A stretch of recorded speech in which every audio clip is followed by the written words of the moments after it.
Kenya's government has disbanded the Department of Refugee Affairs. The move is meant to pave the way for the closure of the Kakuma and Dadaab refugee camps.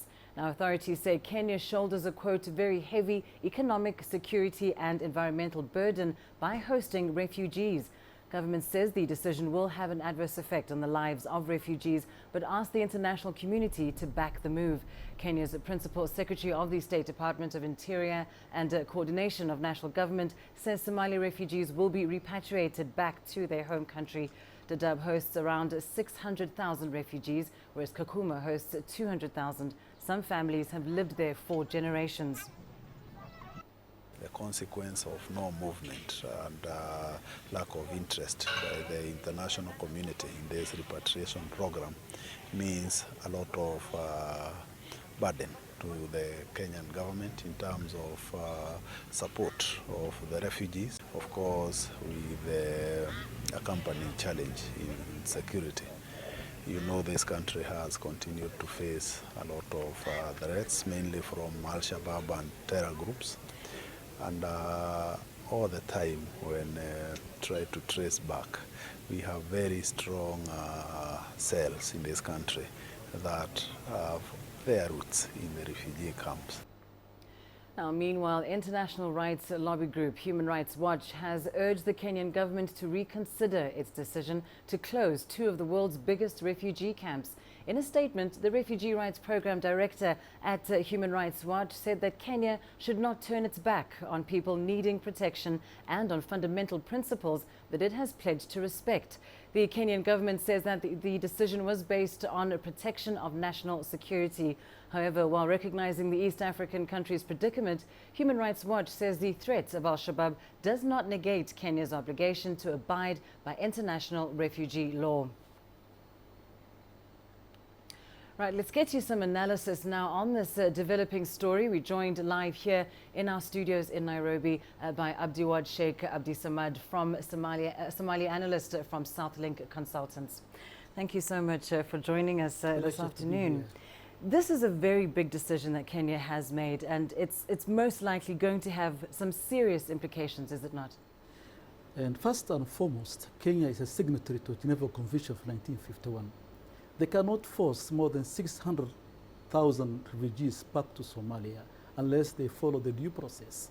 That's one issue. Secondly, refugees must appreciate that more than 25 years, they have burdened for more than 600,000 refugees inside the Kenya. Look what happened today in Europe. The Europeans now, they are shouting, and in fact they are complaining about just 1 million refugees from Syria. What about the country who hosted more than 600,000 refugees for the last 25 years? Refugees must appreciate that. The other issue is very also important. Someone cannot be a refugee indefinitely. How long you can be a refugee? 25 years. The child was born inside the refugee camp, whether it's the refugee camp or the Kakuma refugee camp. That person, he doesn't know what called Somalia because he has been there from primary school, secondary school, university. He doesn't know any other home apart from the refugee camp. So refugees, we can divide into two. Those we call urban refugees who can afford, to do a business, the host nation, and those who are burdened to the nation. So now it's up to both the international community and the Kenyan government must come up with a framework whereby they are going to, confuse the refugee back to Somalia. Another question now. Are they going to save when they go cross into the border? That's what many observers, many scholars, many politicians are asking for.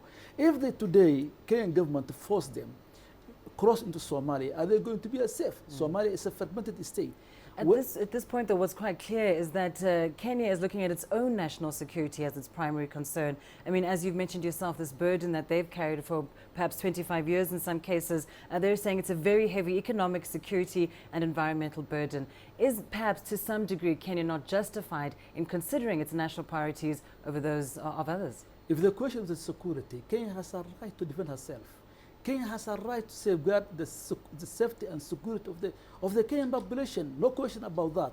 But the question is, if the problem is Al-Shabaab is no longer Somali business. All the country, neighboring states, including the Kenya, Tanzania, Uganda, are members there. So the Kenyan lawyer and the son of official government, he is the one who massacred more than 148 students in which Garissa University College, not the refugee camp leader, the son of the refugee camp leader. So the issue of what you call the terrorism, it's a global problem. This hateful ideology has nothing to do with Islam. Overwhelming majority of Muslims, they reject it, including you and I. So the question is, if the question is what you call the terrorism, terrorism is a global problem. It's no longer Kenyan baby. So the Kenyan must follow the due process, must follow the international humanitarian law. They have to follow the international, what you call the Geneva Convention of 1951. How does that work then? Perhaps just explain how that will work then. I mean, there have been efforts previously that have been trying to close these refugee camps. They have been met with resistance. Do you think that they might, Kenya could succeed this time in closing these camps when they are, as you say, a signatory to the Geneva Convention? It's difficult. It's difficult. Kenya is a precarious situation. They're between hard place and rock. If they force the refugee back to Somalia, then they're in breach of what they call international humanitarian law, which they easily lost the international friends. But the question is, the international community, including the Somali government and Somali people, must understand that Kenya they're hosting more than 25 years in refugees. And it's a burden to the economy of the country. It's a burden to the security of the nation. So sometimes, each country in the world must put first priority the security. Security is above everything. So if justified, what Kenya is saying, the security reasons, if justified, then Kenya has a right to do that. But if not justified, then Kenya must reconsider that decision. Unfortunately, that is all we have time for, but thank you for that analysis. Kenya stuck between a rock and a hard place. So says Abdi Wahad Sheikh Abdi Sam from the South Link Consultants.